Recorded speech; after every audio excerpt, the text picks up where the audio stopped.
గోదావరి నది ఒడ్డున ఉన్న చిన్న గ్రామం దేవరపల్లి.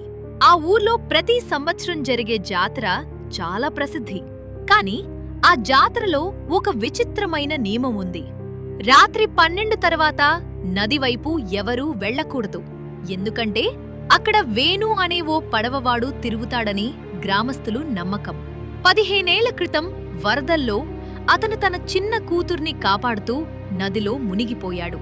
అప్పటినుంచి ప్రతి జాతర రాత్రి అతని పడవ నదిపై కనిపిస్తుందని, ఎవరు దగ్గరికి వెళ్తే వాళ్లు మాయమైపోతారని కథలు వినిపించేవి. అవి విన్న ప్రతిసారి అర్జున్ నవ్వేవాడు. ఇదంతా భయపెట్టడానికి చెప్పే కథలు అని తన స్నేహితులతో చెప్పాడు. ఆ రాత్రి జాతర చాలా సందడిగా జరిగింది. డప్పుల శబ్దాలు, రంగురంగుల దీపాలు, హాస్యాలు, పాటలు. కాని రాత్రి 12 అయ్యేసరికి ఒక్కసారిగా గాలి మారిపోయింది. జనం ఒక్కొక్కరిగా ఇళ్లకు వెళ్లిపోయారు. అర్జున్ మాత్రం తన స్నేహితులతో కలిసి నది దగ్గరకు వెళ్లాడు. పడవ దెయ్యం నిజమేనా చూద్దాం అని నవ్వాడు.